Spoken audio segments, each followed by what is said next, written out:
Good afternoon, everyone, and thank you for joining us for our second Secret Sunday session for 2021. Thank you all for attending today. Today, I am joined by Serena from Breaking Taboo, and we are very grateful to have her on today, and we're going to be talking about all things taboo. So basically, just to start off, who are you and what is Breaking Taboo? Well, my name is Serena, Serena Sun. Some people also know me as Serena Hope Sun, Hope, H-O-P being my middle name, which is pretty interesting, I think, because my life revolves a lot around the concepts of hope and mental health and suicide prevention and helping people basically get access to the tools that can save lives and promote their own mental health well-being as well as others' mental health around them. So I run an organization called Breaking Taboo, and what Breaking Taboo is about is literally just that. Our mission is to break the taboo around mental health awareness and suicide prevention.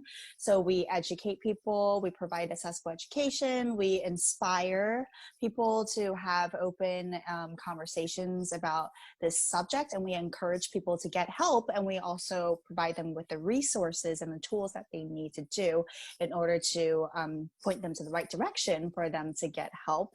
So we're constantly coming out with articles and medias and our own podcasts around the subject, and we're working on a documentary, and we have mental health programs implemented in school systems, and it's just like constantly working on this. And we're also really big on social media. So we have a pretty good social media following, and we do a lot of mental health education and breaking taboo around in social media as well. So yeah, so to inspire people to constantly have hope and, get out there and get help for the things that they need help with. And let's face it, we all need help with something, so I always say everyone out there should get some therapy, personal development. Like, we all need to be working on ourselves.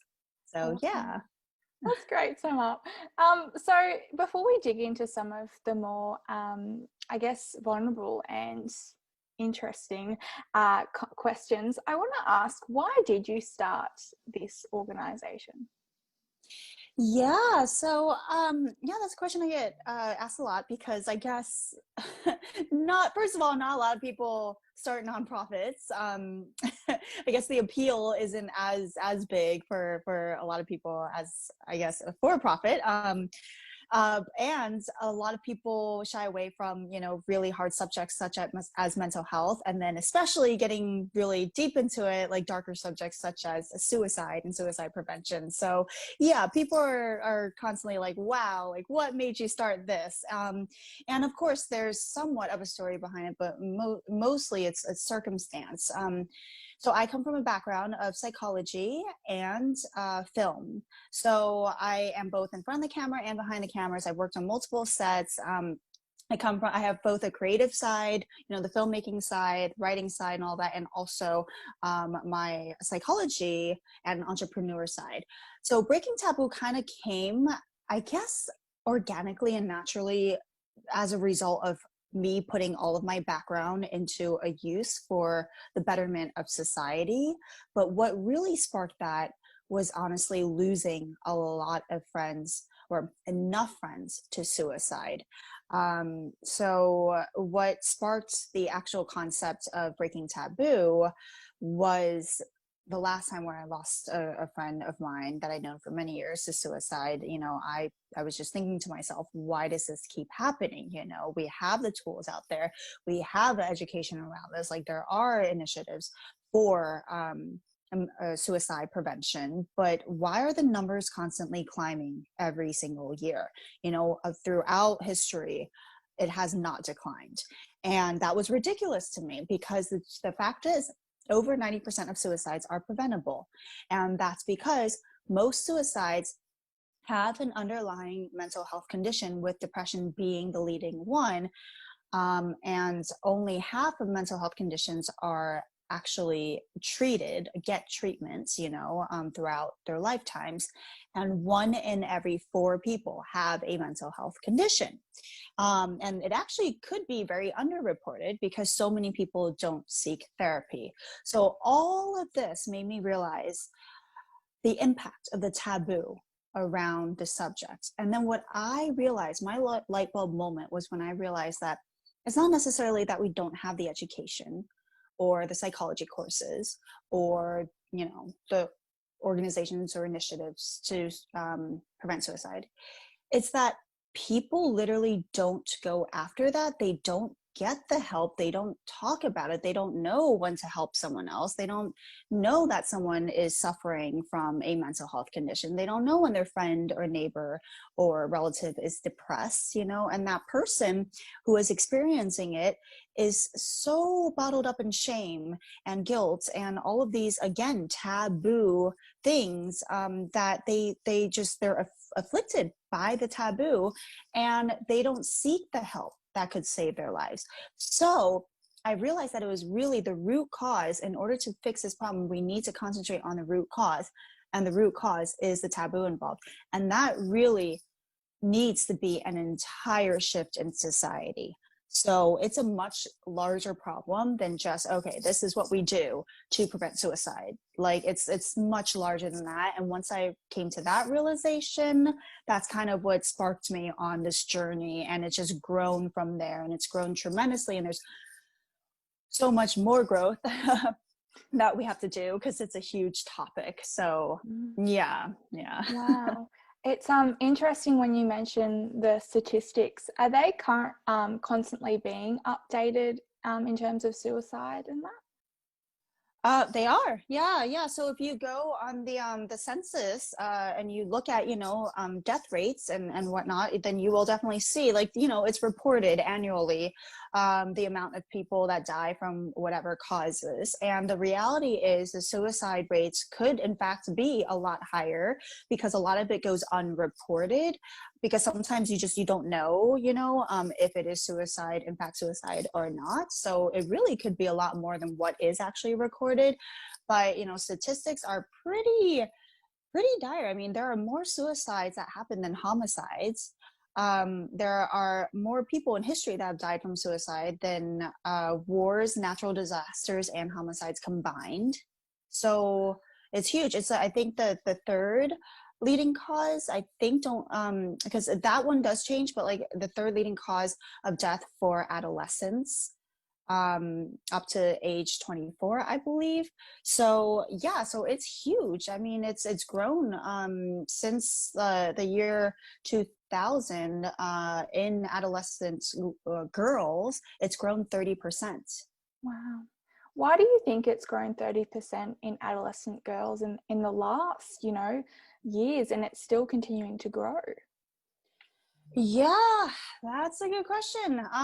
Well, again, I would say a lot of it is a taboo.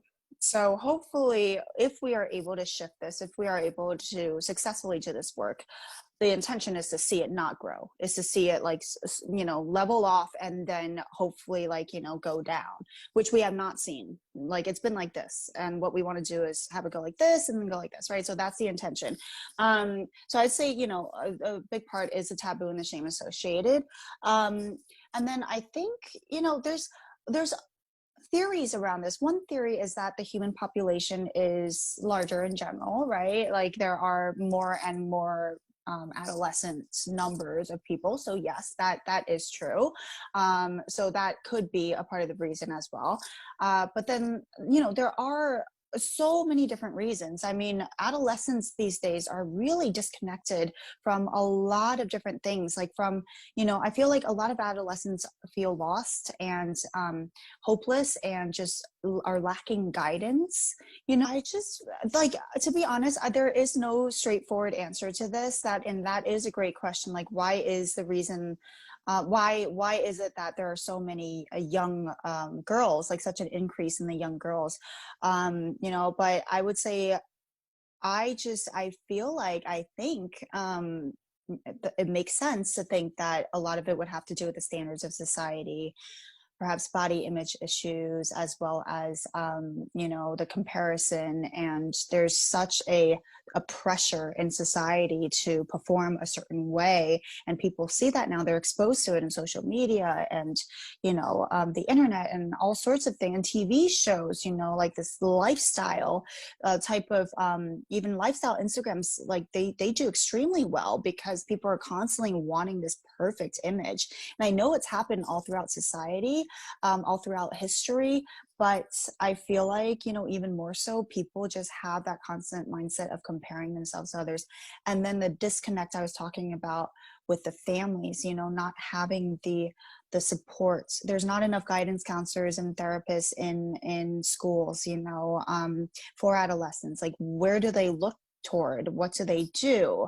You know, there's, again, the taboo around it. And when you're in that stage of your life, I don't know if you remember what it's like to be a teenager, but I definitely do. And I definitely remember struggling with my feelings and my emotions when I was a teenager. And I totally know what it's like to have zero guidance and no mentorship and feel like you can't talk to anyone about it.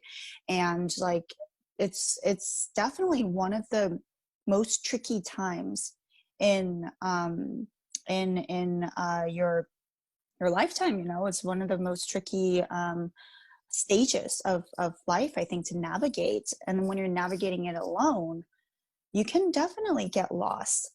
I also think perhaps there's more access. I don't know, maybe more access to pharmaceuticals, you know, which is actually like the most common form for females in general. So yeah, it could be a variety of different factors.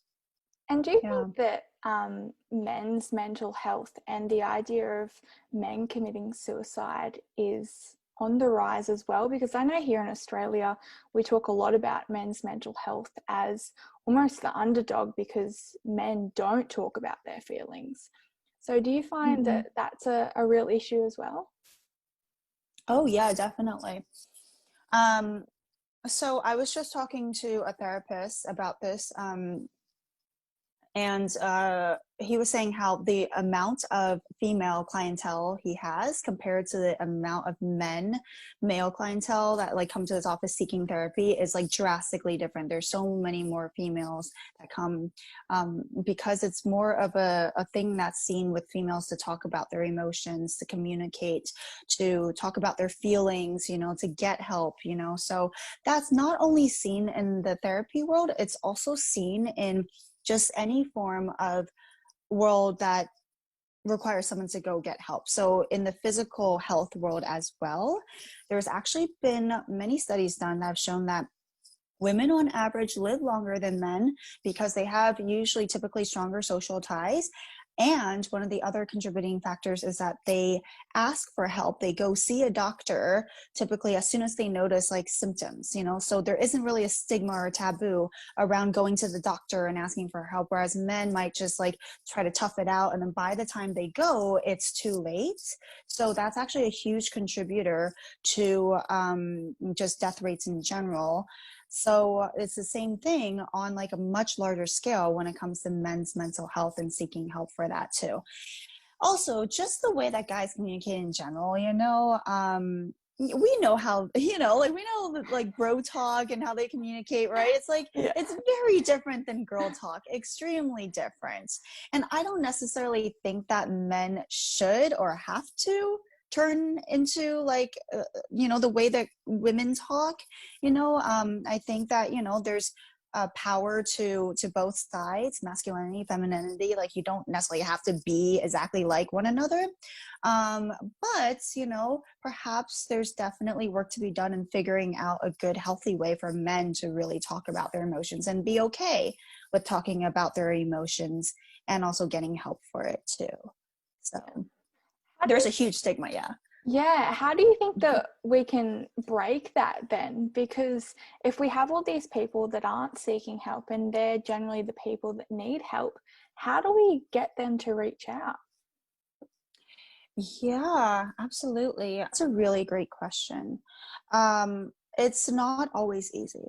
I definitely, I know what it's like to try to get someone, especially someone that you care about, to get therapy, to get help, to help themselves, to, you know, sign up for programs, whatever, you know, and it's not, a lot of times there's a lot of pride involved. And again, that has to do with the taboo, but there's a lot of pride and ego involved in like, I don't need help. Like, what does this mean? If I go to therapy, if I go seek, you know, help for my mentality, it must mean I'm crazy, and I'm not crazy. You know, how can you label me as crazy? Right. So there's that automatic label, that automatic, association with the word mental health or therapy that is really detrimental to people getting help. But, you know, I definitely think persistence is key. If you really care, I have this belief that if you really care about someone, you don't give up on them. You know, granted, we have to take care of ourselves as well, and we have to set, you know, boundaries. And, you know, there is a certain level of toxicity that we have to worry about ourselves, that, you know, we have to watch out for. But with that said, I don't believe in giving up on people that you really care about, as far as, you know, trying to get them the help that they need in order to get better, to survive, to really flourish, to really live the life that they're capable of living. And I would say a good tip to keep in mind is the way that you talk to them. You know, it's not so much as like, you need help, you know, like, go get help because there's something wrong with you, you need help, or like, you have this addiction and that's really bad and it's a problem, and like, what's wrong with you? And, you know, it's not so much focusing on the negativity as much as giving them hope and inspiration, and having them kind of see the subject of in a way that doesn't have any type of guilt or shame or negativity associated with it, you know. So it's not a, I have to, like, you have to fix yourself type thing, you need fixing. It's more like, you know, have you considered this? Like, this is something that, you know, you can give examples like, this person did this and it really helped them, and you know, this is a really great way to just overall make you feel better, and you'll, you know, and help you like gain tools. And, you know, it's okay that you don't know these tools, you're not born knowing the tools of how to do these certain things. You know, it doesn't make you any weaker that you need to go to rehab to get over an addiction. Like, everyone, you know, has to do that, like, if they're in, you know, the situation that you're in. Like, it's just about not shaming, and you know, saying it in a way that's inspirational, and not being afraid to have these conversations with them, you know. Also coming from a place of, why are you doing it, why are you telling them this, you know? It's probably because it's coming out of love and concern. You know, you're not, again, you're not saying like, you need to go fix yourself, like, I think you're a bad person, you know, which I think is the way that it comes across, you know, to a lot of people. It's more like, I'm concerned, I care about you, I care about our relationship, I care about, you know, our ability to communicate with each other, or I care about, you know, your health, and, you know, I don't want to lose you, and, you know, sometimes it's really scary. And, you know, having those real, genuine, authentic, caring, loving, compassionate conversations really sometimes makes the world of difference in Yeah. helping others get help. Yeah, wow. What happens if that person that you're trying to help them get help doesn't want to be helped, or doesn't think there's an issue? Good questions. Yeah, no, absolutely. These are all things that we are faced with. I feel like they're very relatable, because I feel like, you know, we all know people like that. And, you know, the stigma against the taboo is strong. It's strong. Okay. The taboo is very strong. And that's why we are faced with such pushback at the mention of getting help. So you said that, what do you do if they don't think there's something wrong with them? Is that what you said? Yeah, So or if they don't want to okay, seek help. if they don't want to. Well, okay, so first of all, again, if it's a matter of they think there's something wrong with them, then you're probably approaching it the wrong way. don't want to use the word wrong, but I just did. But there's probably a more effective way of approaching it, where they don't feel shamed for it, and they don't feel shamed into getting help, that it's something that they actually want to do for themselves and for the people around them that they care about, because when one person gets help, it's not just about them. Like, it will have a profound effect on all of their relationships, usually for the better, right? The intention is to have it affect all the relationships for the better. So everyone involved, everyone who cares about them, hopefully will see the effects of the positive effects of them getting help. But if they absolutely simply just do not want to, if they're just like, no, this isn't going to happen, you have to respect that. There's nothing there does come a point where you have to realize, like, you know what, like, this is their choice. There's nothing I can do about it. But I do want to relate that to not giving up on someone. Okay. So when I say that, I mean, like, it's not on you to push them or make sure that they get help, but you don't give up on a relationship with them necessarily, as in, like, if you do get the chance to talk to them about it, if you do see an opportunity in the future to, try to bring the subject up again, or persuade them, or, just express your concerns, it might be worth it to do so. But it's a fine line, okay? It's a very fine line, because you have to respect their boundaries as well. So I can't speak for you. I don't know what your situation is, and I can't speak for other people, because every situation, every relationship is different. So this is where you kind of have to use your own judgments, with it. The last thing that you want to do is push the subject so much that, like, they're turned off forever from it, right? Which could also backfire. But again, as long as they know it's coming from a place of, like, care and good intentions, and not from a place of, like, you're wrong and you need fixing, and, like, you should, you really need to change this, and then, if it's a relationship, there may be a time, if it's getting too toxic for you, you may have to step out of it. It might be something that you have to reassess, and you have to think for yourself, this person is not willing to get help.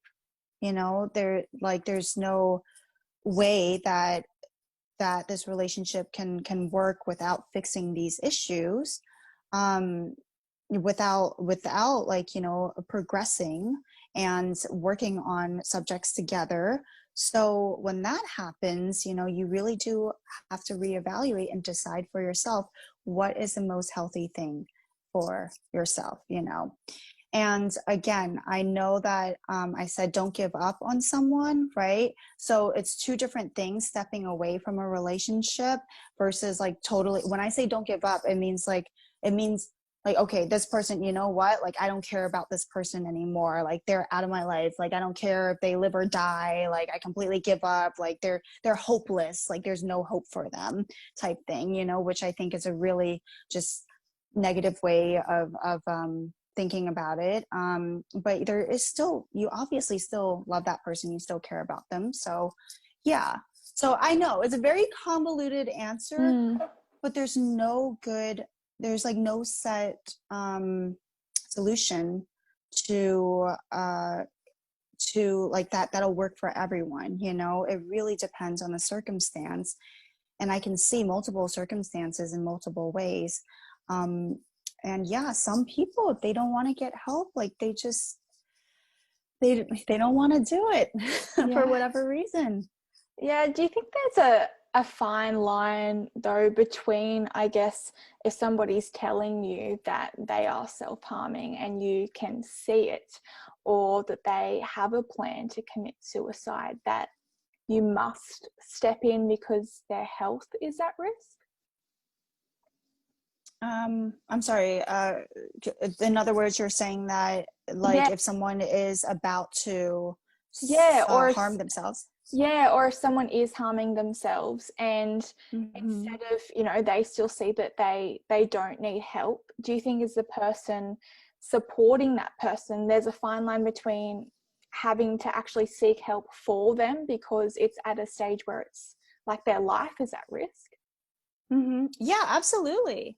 Absolutely. Again, and it also depends on the circumstance, but absolutely. I mean, if you care about this person and they're in the middle of trying to kill themselves, like what would you do? Just, or even, anyone in general, if you see someone on the street and they're in danger, their life is in danger, I think it's almost like human instinct for most of us to step in and help someone who is literally in danger and in need. At least I hope it's human instinct for most people.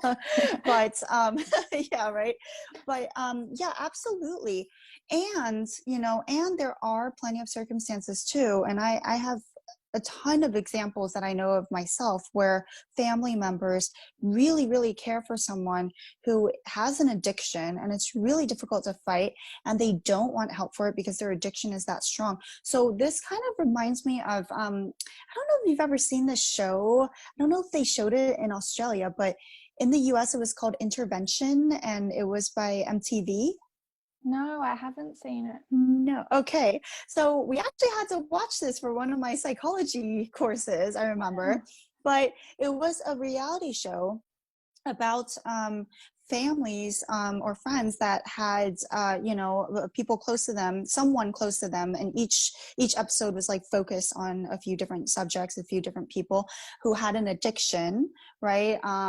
Usually to drugs or heroin, a really bad addiction, and the family had to come give them an intervention. So that's what's called an intervention. They brought in a psychologist or therapist or a drug counselor, someone who was an expert in whatever that person was dealing with, and they would sit them down and they literally would all talk to them. They wrote them a letter beforehand so they knew exactly what to say, and they would say things like, I really love you, I really care about you, and I want you to get help, and blah blah blah. But the ultimate point was, the intervention was a chance for them to make a choice. Either A, you get help, or B, I cannot keep supporting you. I cannot keep helping you. Yeah. So whether that's the right way or not, that's not for me to say, but I will say that the majority of the cases that I did see, or at least the ones that they did show, the person would want to get help because either A, they realized how much people cared about them. A lot of times it was very, tear jerking. A lot of people were crying, it was like a big, really emotional thing. So they would either realize that, or B, they would realize that if they didn't do this, they literally, like, what would they do? Go be homeless and just be addicted to drugs, So it was a hard choice to make. And usually that's what would happen. However, there were also cases where, they would show it as well, where they chose no. They chose no. They would rather be on the streets living with their addiction, and that was a lifestyle that they chose, and it broke their families' hearts. But ultimately, what are you going to do? What are you going to do about that? So I'm sure, I hope the family checks up on them. I don't know how you couldn't. But, ultimately, yeah, I mean, that's the intervention that happened with the actual psychologist involved. So it's tough. These are tough questions you're asking me, and I appreciate these questions a lot, Yeah. But yeah, like I said, there's no easy solution. And that's part of the thing with mental health. I think it also contributes to the taboo because people sometimes see this. They see these controversies and these different sides and, different case studies. Sometimes it works, sometimes it doesn't. And then it contributes to taboo because they're like, well, it's not as cut and dry as giving a heart surgery. It's not as like, oh, you got a cut on your arm, you're supposed to sew it up and put a Band-Aid over it. That's what you do, and that's that. Like, yes, there are steps. Yes, there are things you should do, but there are, like, things that you can follow. And obviously there's entire degrees around this to teach you what to do with your client. But every case is so different, and you don't know always like what's happening with someone's background and their minds and like the choices that they are going to make. So it's complicated. It's not easy. Yeah. I find it really hard, I guess, because I find these days there's so many organizations and campaigns that are promoting mental health and trying to break the taboo, but yet we still see those statistics that are on the rise. Why do you think that is? That even though we're talking about it probably more than ever, why Mm-hmm. are people still looking to suicide as their desired outcome to end their life? Well, I think the reason why we're talking about it more than ever is because we're seeing that there is such a need for it. Because we've let it go on too long that we haven't talked about it. So now there is an overwhelming need. Like people are finally seeing that, which is a good thing. You know, change is finally happening. Like the change that we've been working so hard for is finally starting to happen, but this is just the very beginning. This is just the very cusp of it. So what you're seeing is the promoter of the change. Like I think it's like the match that is being lit. Like, okay, everyone, like there's a match, like pay attention, like here's the fire. But the fire hasn't started to grow yet, you know, like the actual subject of mental health as a whole, you know, has not like it's not gotten a chance to fully take off yet. And again, the intention is if these little sparks were to work, right? If the real fire was to get burning, then yes, absolutely. The number of suicides should, if we're doing things right, you know, hopefully we should and will be going down. And the amount of people, who are openly talking about their mental health should be going up. But that is going up, actually. You know, I think also a part of what you're seeing with why people are talking about it more and more and these, you know, why are there so many organizations is because it's working. Like, I think that's evidence that it's working, that people are starting to realize like, hey, we got to do something about this. Hey, let's talk about this. And more people are jumping on board and they're like more and more open to it. I think if this was like, you know, even 10 years ago, 20 years ago, you would find it much harder to get as much support for an organization like this, much less have a bunch of like movements pop up around this because people just didn't really get it back then. Yeah. You know? How do you know if someone is suicidal? Are there common symptoms that people can look out for? Yeah, absolutely. So there are signs. There are absolutely signs. So some of the more dire signs to look out for are number one, if they start giving away personal possessions, especially things that are really meaningful to them. So, for example, if they had a childhood stuffed animal that they really liked, that they always slept with, and all of a sudden they came and this was like, you know, your friend, and she's like, hey, I would really like you to have this, that would be a sure sign. Number two, the purchase of weapons, like means to actually, you know, pills or firearms or just a purchase of tools that could actually aid in the actual act itself. Number three, isolation. So maybe this person used to be really friendly and outgoing, and then all of a sudden you started noticing more and more. So that's more of a symptom of depression, by the way, that they're going into depression, is like all of a sudden they're not really talking to anyone. And then, you know, which leads me to the next one, which is a lack of enjoyment of typical activities. So again, that's also a symptom of depression, which leads to suicide. So let's say they used to love playing soccer or love watching their favorite TV show, and all of a sudden it's like they can't get themselves to enjoy any of it. That's, you know, a definite sign that they're going through something, and you know, most likely depression. Um, and um, uh, um, so a big one is actually talking about it, actually saying things, which actually goes over people's heads a lot. But typically, you know, what will happen is someone who is thinking about or contemplating suicide will make remarks around it. Okay. So they may say things that are just a little bit off, that are about, you know, what would it, you know, be like if I was no longer here, or, you know, would it really matter, like if I died anyway, or, you know, just anything along those lines would definitely be another red flag to pay attention to. So yeah, And there the are first definitely signs. Yeah, and the first point of contact, if someone's seeing these symptoms, is are they to go to an organization like yourself in the United States or an online organization, or call 000 immediately? Is Oh, triple sorry, zero your 911 and then 911? sorry, I was like in my head, I was like 000. I'm like, no, you're in the United States. Yeah. Oh no, that's interesting. I mean, 000 is actually easier to remember, I think. Yeah. um, okay, yeah, interesting. So 911's not going to do, at least in the US. I don't know how 000 works in Australia, but in the US, 911 is for emergencies only, critical emergencies. So if you think someone's just like, contemplating it or making a plan for it, oh, by the way, that's another obvious sign, is if they actually start to make a plan to go through with it, right? But if it's just in those stages, then 911's not going to do anything, because they're like, there's no actual life-threatening emergency. That's for emergencies only. Now, if that person is actually about to do the act, then absolutely, that's when you would call 911 or 000.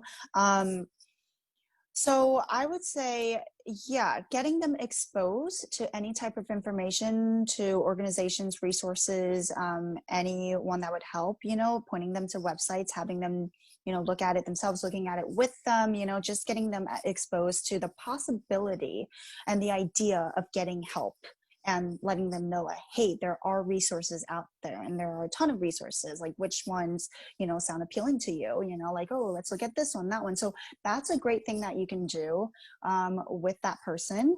And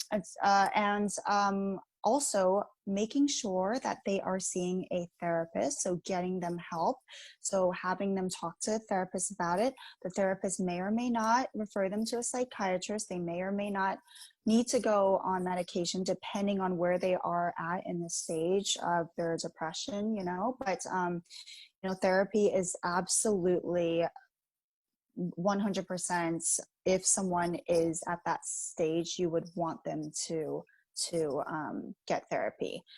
A lot of people also talk about suicide hotlines, so that's also a great way. Although, I have heard sometimes, unfortunately, like, you get put on hold or whatever, so I've heard good and bads of that, but there are a lot of different suicide hotlines out there. There's not just one, at least in the US. So it's always, again, better to talk to someone than not talk to someone. And these people have some training as far as, how to talk to someone, and how to try to get them to seek help, and point them to resources of the next place to go. So yeah, so that's what you would do. Wow. Do you have any advice for a person, whether it's a friend or a parent, that is seeing symptoms or suicidal thoughts in a person that they care about? What advice can you offer to that person? Well, it can be very scary. I definitely know it can be very scary, and it's sad. It's sad, and it's a heavy load to carry. Um, so I would say, don't get disheartened. Know that there are things that this person that you care about can do. Know that they can get better. Have, again, hope. You have to hold on to the hope and the belief that this person can get better, and be supportive of them. Encourage them to talk about it. So a lot of times what happens is, a parent will get scared, and they'll think that if they push the subject, it's going to make it worse. And, then something really bad is going to happen, or they're going to have pushback. They're going to get angry at them. It's going to ruin their relationship, or whatever's going on. And the majority of the cases is no, actually, it's quite opposite. The more you talk about it, the more you encourage someone who is going through it to talk about it, the more appreciative they'll actually be about it, and the more you'll be able to help them. So the key is to have open conversations about this, not be afraid of having these conversations. And when you're having a conversation, that also means listen, so it also means to the parents, listen to what your child is saying. Like really be empathetic, not just sympathetic, I feel bad for you, but empathetic meaning like putting yourself in their shoes and really trying to understand what they're going through and where they're coming from. And not belittling them and not like parenting them every step of the way, you know? So again, it's the support that you want to provide and the empathy, and then walk with them to get help, you know? Be there for them and get them the help that they deserve and need to get better. And it's going to be a process. It's not an overnight thing. It's not a, oh, throw them in rehab for 3 days or 3 months type thing. It's not like that. You know, people that have gone through depression, especially severe depression, sometimes it can be a life-going journey, you know, or a cycle that keeps coming back. So, you know, but just know that there are tools that will help, and that they do need these tools, and they need you to be there for them. Wow, that's amazing advice. And I want to take time now just to thank you so much for spending the afternoon with me today. I really, really appreciate it. And all that you're doing is phenomenal. And you're really making a difference in the United States. And you've made an impact on me today. So I am very appreciative of your time. And where can we find you? Where can we find Breaking Taboo? Okay, well, Breaking Taboo, if you go on our website, www.breaking-taboo.org. So there's a dash there, breaking-taboo.org. That's our website. And we have a ton of resources, always coming out with articles around mental health and psychology, and like ton of stuff there for you to look at. You can also find us on social media. We're really active on social media. So you can look us up on Instagram. We actually have quite a large following from Australia, actually. So lots of people in Australia follow us, as well as the UK and the United States, and all over the world. But yeah, so it's under Breaking Taboo is our handle. We're also Breaking Taboo on TikTok, as well as Facebook.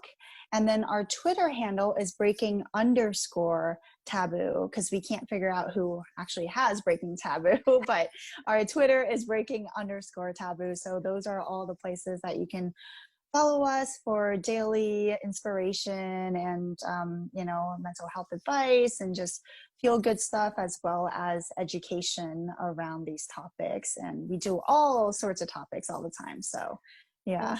That's phenomenal. And there's great content on there. And I just want to send out to anyone out there who thinks that they have suicidal thoughts, or a loved one is showing symptoms or signs of that you can get help. As Serena mentioned, you can get help, and it's just about accessing that help. I know here in Australia we have the Kids Helpline, Beyond Blue, the Black Dog Institute, Inside Out, the Butterfly Foundation. So go out there and seek resources to get help, because help and recovery is possible. So thank you so much for joining us today, and thank you everyone out there for joining us for another Secret Sunday session, and we'll catch you next time.